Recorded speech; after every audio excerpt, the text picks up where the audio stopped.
will never set foot in this state again! Then I shall return. He's stronger than your throne. The storm had no mercy that night. Rain came down not in drops, but in sheets. Cold, punishing. The kind of rain that soaks through silk in seconds and turns cobblestones into rivers. The gas lamps along the entrance of Weybourne Hall flickered and hissed in the wind, throwing wild shadows across the stone courtyard, across the faces of 40 aristocrats who had gathered at the doors, drawn out of the warmth of the dinner party by the sound of raised voices and the irresistible gravity of scandal. Nobody moved to help her. Clara Ashworth, the Duchess of Weybourne, wife of the most powerful man in the county, stood at the bottom of the estate steps with rain streaming down her face, her ivory evening gown plastered to her body, mud climbing the hem. She had been standing there long enough that she had stopped shivering. That was the most frightening part. Not the rain, not the mud, the stillness. Above her, at the top of the stone steps, her husband looked down at her as though she were a stranger who had wandered onto his property. Edmund Ashworth, the Duke of Weybourne, was 40 years old and had never in his life looked anything less than composed. He was the kind of man who made you feel, simply by the angle of his jaw, that everything in the world was under control. He was handsome in the way that old stone is handsome, impressive from a distance, cold to the touch. He stepped forward.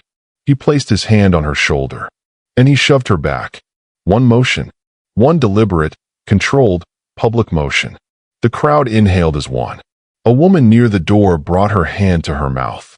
A lord in a gray coat took a single step forward and then stopped, remembering who he was standing next to, remembering the cost of interference.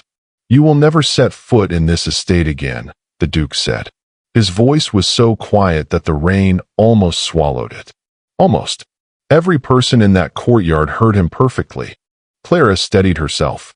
Her heel had slipped on the wet stone, and for one awful second she had nearly gone down, nearly given them all the spectacle of a duchess on her knees in the mud, but she caught herself. She straightened. She looked up at her husband with an expression that was not rage, not tears, not the dramatic collapse the crowd was quietly hoping for. She looked at him with something far more dangerous than any of those things. She looked at him with absolute clarity. The Duke held her gaze for 3 seconds. Then he turned. The grand doors of Weybourne Hall opened before him, and he walked inside, and they slammed shut behind him with a sound like a cannon firing, and the echo rolled across the courtyard and into the dark and was swallowed by the storm. The crowd began to murmur. Someone laughed nervously.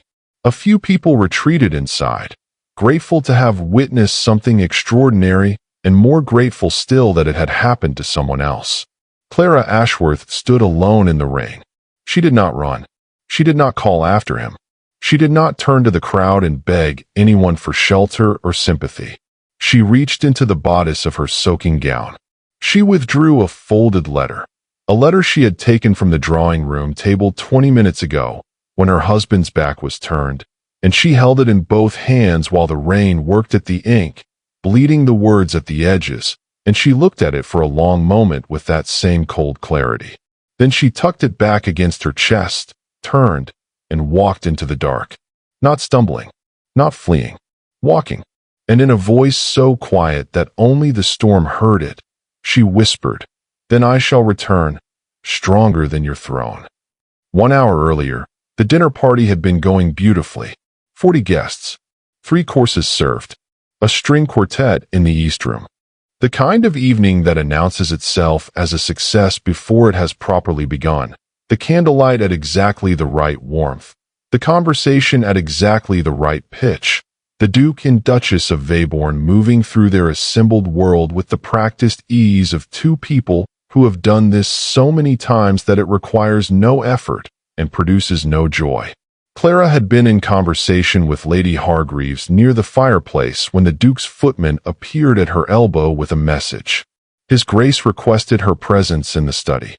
She had excused herself gracefully, not rushing, not showing the small cold feeling the summons produced in her chest.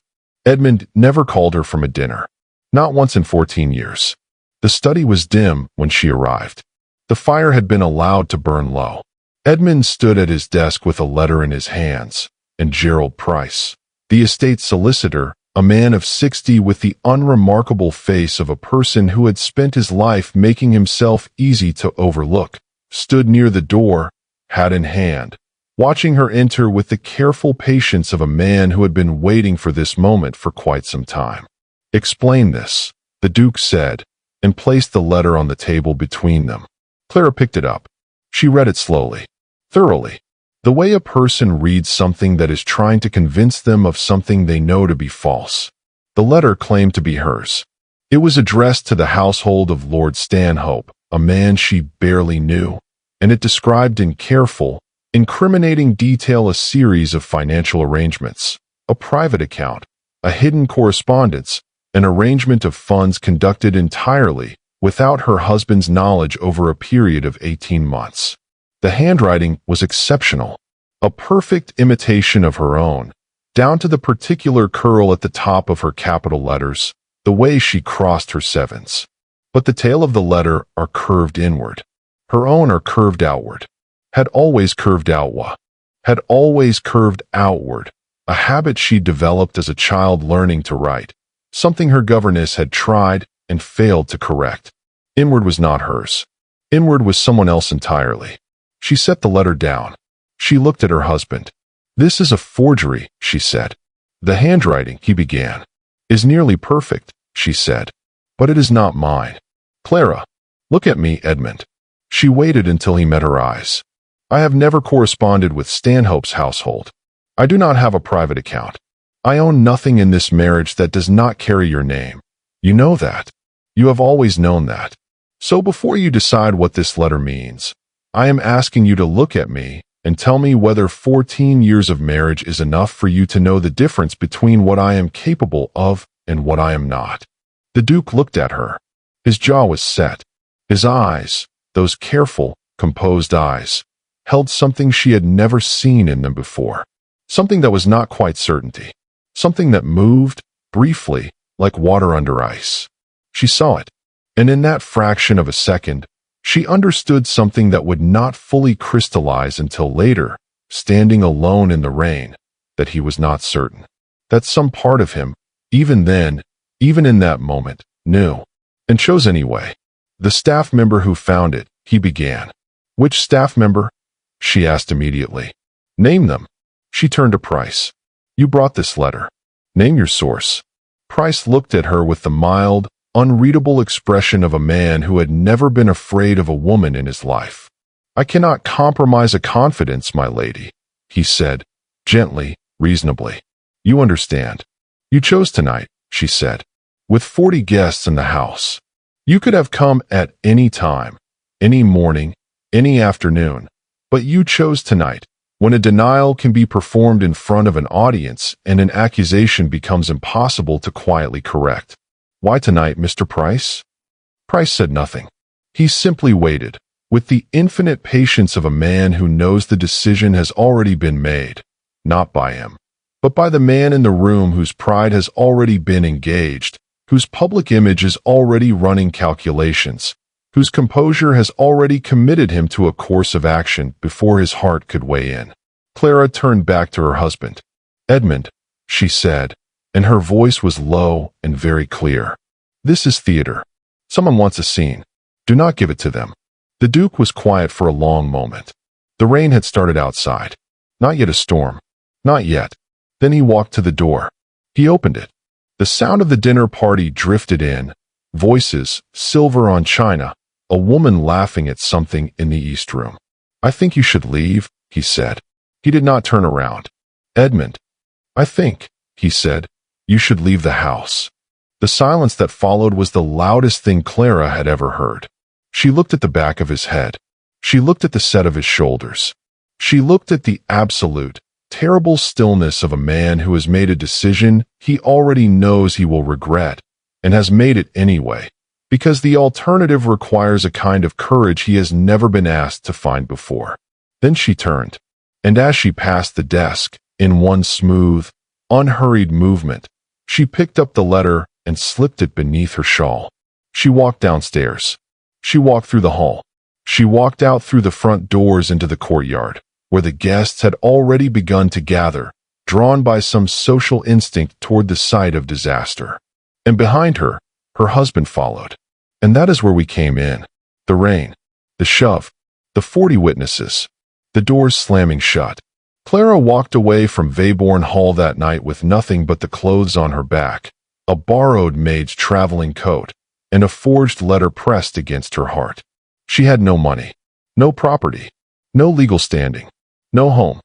She had the letter, and she had seen the tale of the R. That was enough. The coach she hired with her last 2 sovereigns smelled of wet wool and horse, and the particular staleness of a vehicle that travels long distances in all weathers. Clara sat in the corner of it as the dawn came up over flat fields, and did not sleep and did not cry. She read the letter again, and again. She held it up to the gray morning light coming through the window, and studied the handwriting with the focused, quiet attention of a woman who has decided that grief is a luxury she cannot yet afford. She had seen that inward R before, not in correspondence, not in anything she had received personally. She had seen it in the legal documents that passed through Weybourne Hall, the estate filings, the tenancy agreements, the survey records that she had once, out of sheer curiosity during a long winter, taken down from the study shelves and read. She had read them the way she read everything, carefully, completely, because she was bored of being decorative and books were easier to obtain than influence. Gerald Price, his signature on every 3rd page. And the R, always the R, curling inward against the direction of every other letter in his hand. She knew where she was going. The village of Ashden was 2 hours east by road. The brass plate on the door at the end of the terrace had gone green years ago, but the name was still legible if you looked closely. Clara had met Margaret Voss once, years ago, at a county historical society meeting that the Duke had attended for political reasons, and Clara had attended because she had read about a paper on Victorian land title law that Voss had delivered to a room that had not been nearly interested enough. They had spoken for 9 minutes. Clara had thought, here is a woman who knows exactly what the world is worth, and has stopped pretending otherwise. She knocked. The door opened. Margaret Voss looked at her, the plain borrowed coat, the shadows under the eyes, the careful posture of a woman holding herself together through sheer precision, and stepped aside without a word. You look like a woman who slept in a hired coach, Voss said, moving toward the kitchen. I did, Clara said, closing the door behind her. Tea, said Voss. It was not a question. The study was the most extraordinary room Clara had ever stood in. Books and ledgers and deed rolls and maps, and the accumulated paper archaeology of 50 years of meticulous record-keeping, all of it arranged in an order that appeared chaotic and was, she understood immediately, nothing of the sort. This was the room of a mind that had been working undisturbed for decades and had developed its own perfect logic.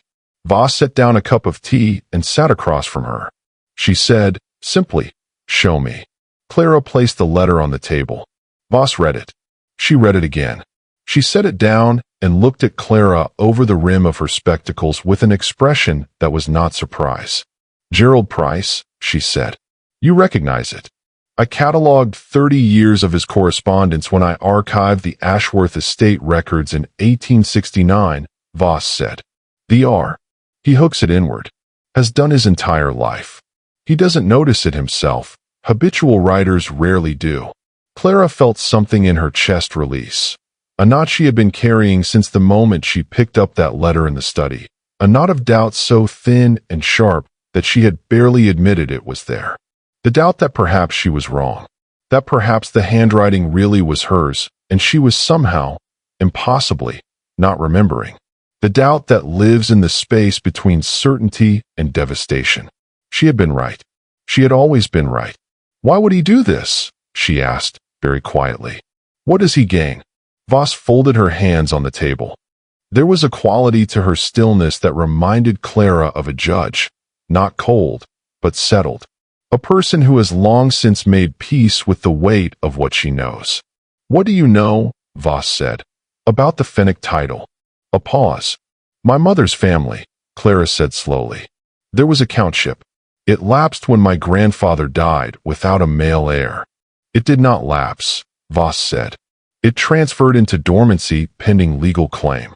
Your mother never filed. She may not have known she could. The title, Countess of Fenwick, passes through the maternal line. It is one of perhaps 4 such designations in England that carries this provision. The original grant deed dates to 1634. I found it in 1871 while cataloging records adjacent to the Ashworth estate. I recognized its significance immediately. She paused. I wrote to Gerald Price about it. I told him that a claim could be filed by you, by your mother before you, that the estates attached to the title, 3 properties, including 1 parcel of land currently under coal survey that preliminary estimates value at somewhere between £50,000 and £200,000, would pass directly to the female claimant. Clara sat absolutely still. He never told Edmund, she said. He never told anyone, Voss said. Because if you inherit that title, you hold it independently of your husband. The estates pass to you, not through you to him, not managed by him on your behalf. To you, in your name, under your authority. She let that settle for a moment. A woman with £100,000 coal estate and an independent title has very little need of a duke's solicitor. Clara looked at the letter on the table. She picked it up. She turned it in her hands. He needed me disgraced, she said, and her voice was entirely steady. A woman publicly expelled by her husband has no legal standing to file an inheritance claim. The title continues in dormancy. Eventually, it defaults to the Crown's receivers. She looked up. And Price has a prior arrangement with the receivers. Has had for 12 years, Voss said. It is in the archive. The fire crackled. Outside, the flat gray morning was brightening slowly into something almost like sun. How long do I have to file? Clara asked. Voss was already reaching for a ledger. 72 hours from what the courts classify as a change in marital circumstance. Your public expulsion constitutes exactly that. You have, she checked the clock on the mantelpiece, 54 hours remaining. Clara looked at her across the table. Will you help me? Margaret Voss opened the ledger. She smoothed the page with one hand. And for the first time that morning, something moved across her face that was almost, not quite, but almost, a smile. I have been waiting 11 years, she said, for someone to ask me that. They filed the claim the following morning. 2 women at a county records clerk's window. Unremarkable in the way of all important moments. No audience, no fanfare, just the scratch of a pen on vellum and the thump of an official stamp, and the clerk looking up at Clara with a small, involuntary expression of something like awe when he understood what he was processing. The claim is entered, my lady, he said. Then he paused. Forgive me. Shall I address further correspondence to Countess? Clara looked at him. Either will find me, she said. She spent the following weeks in Voss's house. Not hiding, thinking, reading the documents Voss had spent a lifetime assembling. The estate surveys, the legal histories, the dry and devastating record of exactly how much power had been arranged, over decades, to flow around women rather than through them. She read it all with the same focused, quiet attention she had brought to the letter on the coach, and she emerged from it not bitter. Bitterness was too soft a word, too passive. She emerged from it precise. Sharpened. A woman who understands the mechanism of the thing that has been done to her is a very different creature from one who only feels the wound. She learned the value of the coal estate. She learned the parliamentary procedure for title restoration. She learned that in 3 weeks, a public land survey ceremony required the attendance of all primary landholders in the district, including, as the newly confirmed Countess of Fenwick herself, including, as the Duke of Weybourne, Edmund. They would be in the same room, required by law to sign the same document, with no warning, no preparation, no performance possible. She thought about that on the night before the ceremony, sitting alone by Voss's fire. She did not feel triumph. She felt something colder than triumph and more honest. She felt ready. The parliamentary survey chamber was nothing romantic. It was a long oak table in a county hall that smelled of cold dust and old ledgers, tall windows that let in gray light without warmth, 14 men in wool suits waiting with the patient restlessness of people who have been doing administrative duty long enough to resent it. There was no ballroom, no music, no grand entrance, nothing that could be mistaken for theater. Clara arrived early. She took her seat at the left end of the table, arranged her papers, and waited. She was wearing deep gray, no jewelry except a small enamel brooch, the foxglove, the Fenwick family crest, small enough to require knowing to notice. She looked, to anyone who didn't understand what they were looking at, like a composed and moderately significant woman attending to administrative business. The doors opened. The Duke of Weybourne entered in conversation with his land agent, looking down at a document, gesturing at something in the margin. He took his seat at the right end of the table without looking up. The parliamentary recorder called the room to order. We begin with attestation of primary landholds. In order of title, Countess of Fenwick. The Duke's head came up. He looked to the left end of the table, and he found her. She was already looking at him.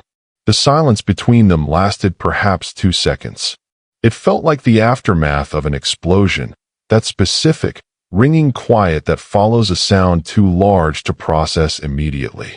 His face, that composed, impossible face, showed something it had never shown in public in his life.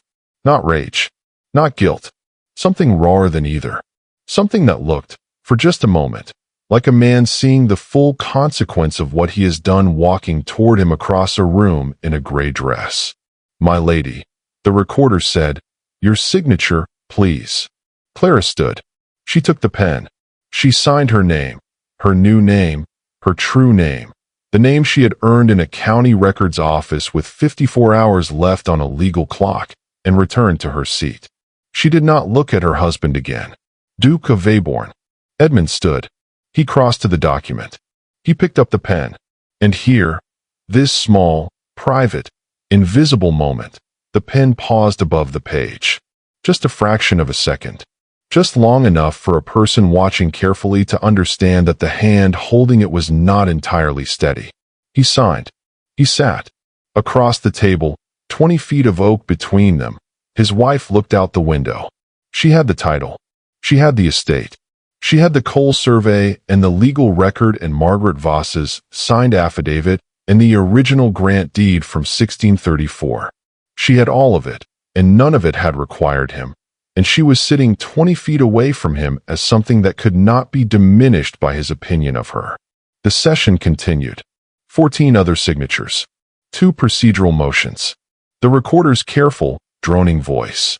Edmund sat through it all without speaking, without looking at the document again, without doing anything except existing in the same room as the woman he had put in the rain 3 weeks ago while she signed a parliamentary record as a countess and waited for nothing from him.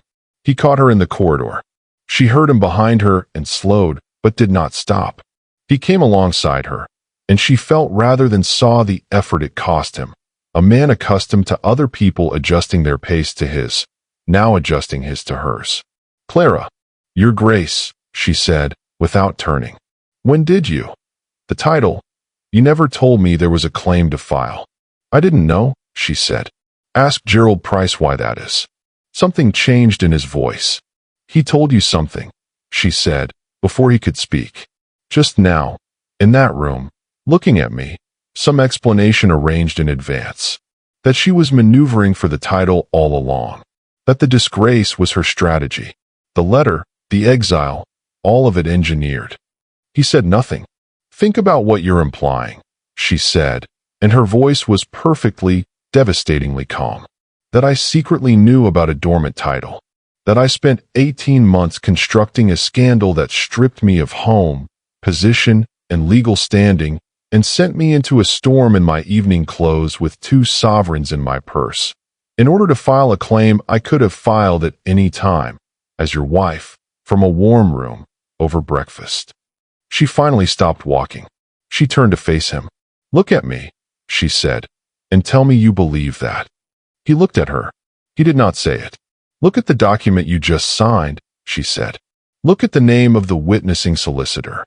She walked away. He stood in the corridor and listened to her footsteps recede. Then, slowly, he reached into his coat and withdrew his copy of the survey document. He looked at the witnessing solicitor's name, printed in clean block letters at the bottom of the page. Gerald Price. The man who had brought the letter. The man who had stood in his study with his hat in his hands and his mild, unremarkable face and his 40 years of trusted service. The man who had chosen a dinner party night, who had refused to name a source, who had, it now emerged, witnessed the very inheritance claim he had spent 12 years working to prevent, had insinuated himself into the process, signed his name to it, made himself part of the official record in a way that no court could overlook. Edmund Ashworth stood in the corridor of the county hall and felt the ground shift beneath him. Not metaphorically, physically. A sensation of internal collapse, of a structure giving way, that he had not felt since the night his father died, and he had understood, at 22, that the title and the estate and all the weight of expectation had transferred to him in the span of a single sentence. This was worse, because that night, the structure that had collapsed was external. It had been rebuilt. It had been managed and controlled and composed back into something impressive. This structure was inside him. And what was collapsing was not the estate or the title or the public image. It was the story he had been telling himself about what kind of man he was. He drove back to Weybourne Hall that evening in silence. He sat in the study, the same desk, the same low fire, and he spread everything in front of him. His copy of the forged letter, the survey document, 3 years of Price's estate correspondence that he had pulled from the files himself, with his own hands, while his household watched with the careful neutrality of servants who understood that something enormous was happening and had the wisdom not to acknowledge it. He read for 4 hours. It was all there. The letter to Voss in 1871, acknowledging the Finnick dormancy and requesting no further action be taken. The arrangement with the Crown's receivers, documented in a private agreement that had been filed in the county land office under a subsidiary name. The survey of the coal parcel, requested by Price himself, its findings shared with a private investment consortium before Edmund had ever seen them. 12 years of careful, patient, unremarkable theft, and woven through all of it, the one decision that had made it possible, the one necessary piece. The scandal that had to happen before the inheritance window closed. His wife had been telling the truth. He had known it. In the way that people sometimes know things they are not ready to act on. The knowledge that lives in the body before the mind will accept it. He had known it in the study that night, in the half-second when she had looked at him and told him to choose between the letter and 14 years of marriage. He had felt it move through him like a current. And he had composed himself. Controlled it, chosen the clean answer, the swift answer, the answer that required no courage and cost nothing but her. He sat with that knowledge for a long time. Then he summoned Gerald Price. Price arrived at 9 in the evening, unhurried, with the hat-in-hand's patience of a man who has been performing deference his entire professional life and has no reason to believe tonight will be different. He read the room in the first 3 seconds. Edmund could see him do it. The quick inventory of the desk, the documents, the Duke's face, and he saw the recalibration behind Price's eyes. Not fear. Something more calculating than fear. A man reassessing odds. "You witnessed the Finnick claim," Edmund said. "As a state solicitor, any adjacent inheritance filing would naturally. You forged the letter." The room went absolutely quiet. Price looked at him with the mild expression of a man who is prepared for this conversation and is confident in his preparation. "Your Grace." "I have the correspondence," Edmund said. He did not raise his voice. He never raised his voice. He pressed his fingertip to the stack of documents on the desk. "I have your letter to Voss in 1871. I have the receiver arrangement. I have 3 years of your estate reports that reference the Cole survey findings in ways that were only possible if you had seen them before I did. Price said nothing. I have, Edmund said, very quietly, everything. Still nothing from Price. He was watching the Duke with the specific, terrible stillness of a man waiting to discover whether he is going to fall. I would like to know one thing, Edmund said. Only one. He placed an envelope on the desk. A formal letter, sealed with the Weybourne crest. Did you choose a dinner party night because you knew I would not think clearly with an audience waiting? Or because you knew that if I had time to consider it quietly, I would not believe you? Price looked at the envelope. Both, he said, and for the first time, his mild face showed something genuine, not remorse, but the flat, factual acknowledgement of a craftsman confirming his method. Edmund nodded slowly. Your services are terminated as of this moment, he said. That letter contains formal notice of a complaint filed this afternoon with the county constabulary. Forgery. Fraud. The evidence includes Margaret Voss's signed affidavit, your private correspondence, and the receiver arrangement. The complaint also references the Cole survey findings and the investment consortium. I am told, he added, that the receivers will be separately prosecuted. Price picked up the envelope. He looked at it for a long moment. You will lose influence over this, he said. The press will report everything. The title transfer will confirm that your wife was holding independent property throughout your marriage. People will ask why you didn't know. I know why I didn't know, Edmund said. Because you made sure of it. Nevertheless, Price said, the questions will be asked. Yes, Edmund said. They will. A pause. For what it is worth, Your Grace, Price said, moving toward the door. I did not expect you to file the complaint. I thought you would manage it privately. Quietly. Protect the reputation. Edmund looked at him from across the room. Yes, he said, and the word was not angry, not performative. It was the quietest, bleakest thing Clara had would ever hear from him. That is what I would have done. Once. Price left. Edmund sat down at the desk. The fire had burned low. The study looked exactly as it had the night all of this began. Same desk, same chair, same rain against the window. Except the chair across the room, where his wife used to sit on the evenings when she brought her reading to keep him company in the long hours after dinner, was empty. He looked at it for a long time. Then he picked up a pen and began to write the first of what would become, over the following 6 weeks, 11 letters. She received the first letter on a Tuesday morning in Voss's kitchen. She read it standing. She read it again sitting down.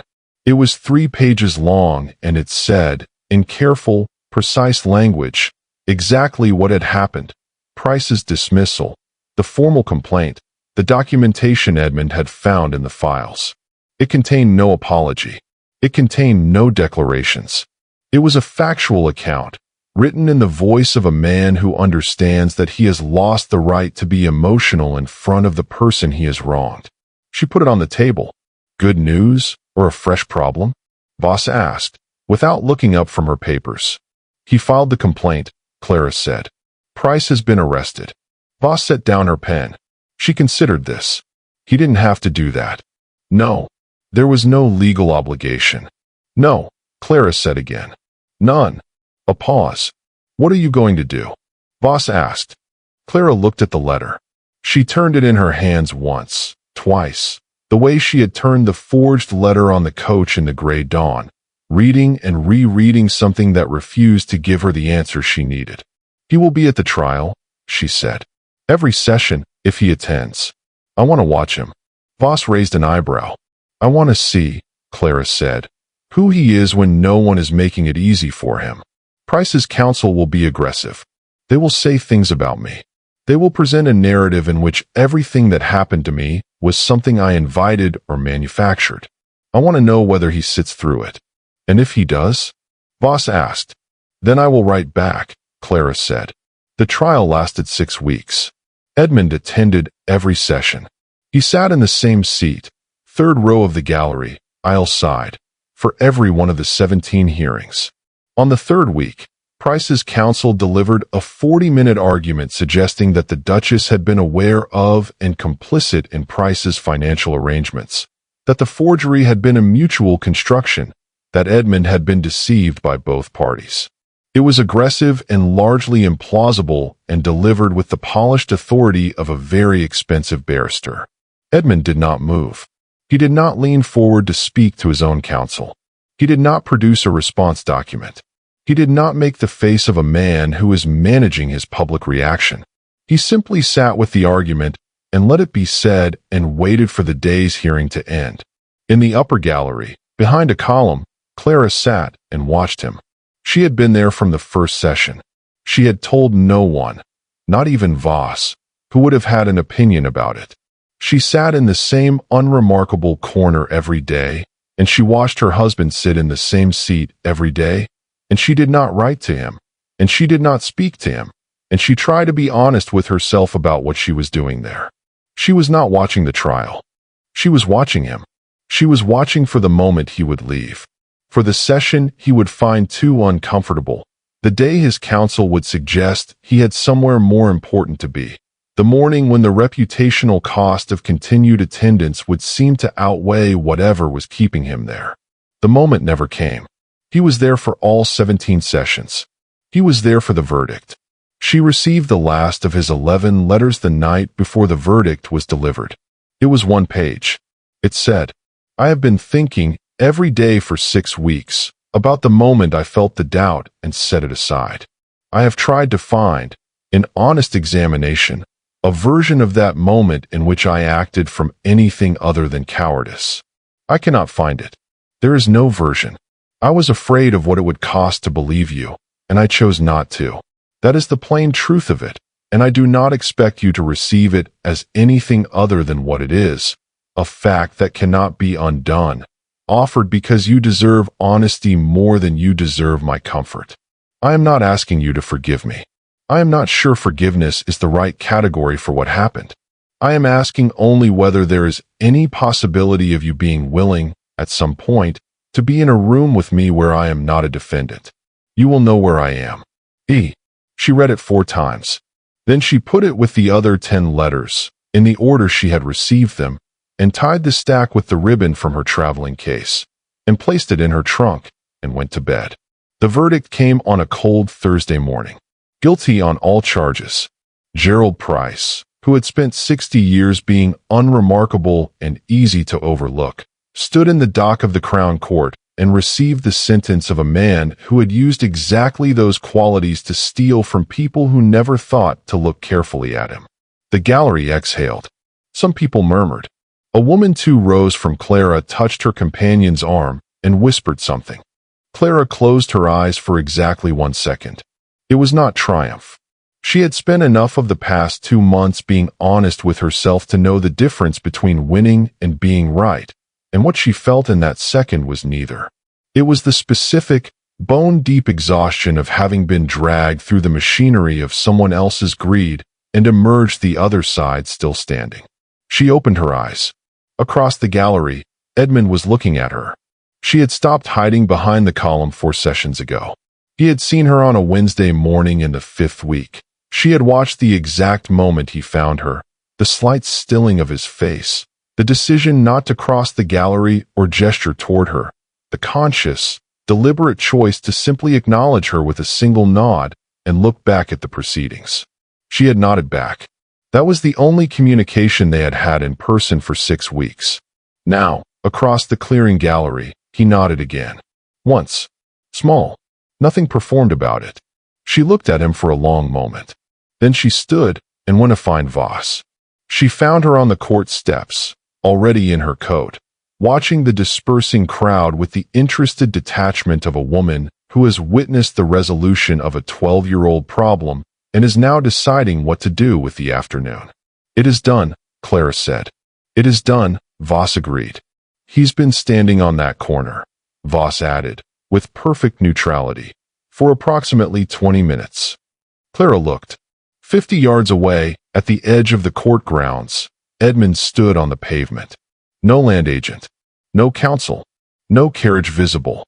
No audience possible in a street of strangers who had no idea who he was or what it had cost him to stand in that particular place, without performance, waiting for something he had no right to expect. He looks, Voss observed, like a man who came without a plan. He usually has a plan, Clara said. Yes, said Voss. I know. She squeezed Clara's hand once, brief, firm, final, and walked away toward the tea house on Faro Street.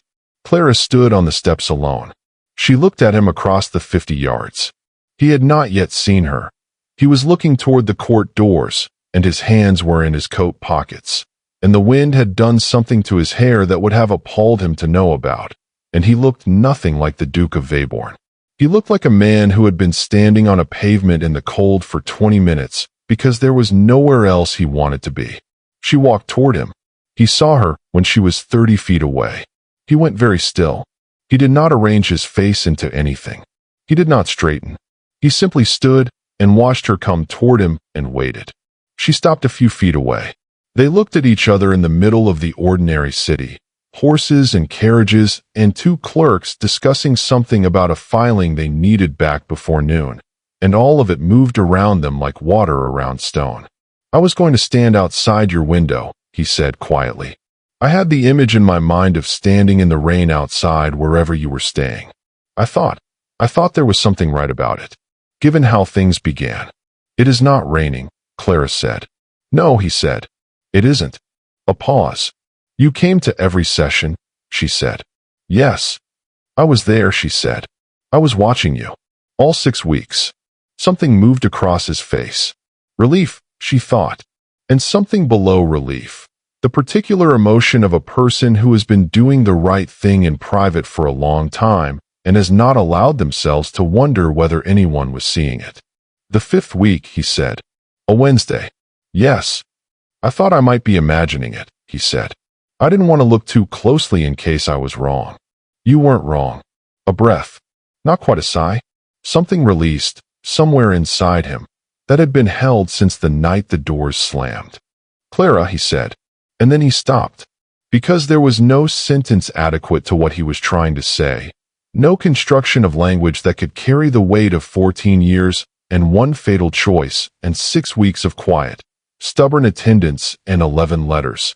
And he was a man who had spent his life trusting composure and language and the managed impression, and now, here, on a pavement, with no audience and nothing to perform, he had none of it.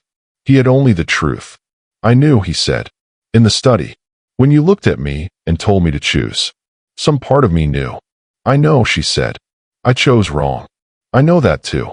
I chose my pride over you, he said. And I have thought about that every day for 3 months, and I do not have a justification for it that I believe. I am not going to offer you one. She looked at him. Not with warmth. Not yet.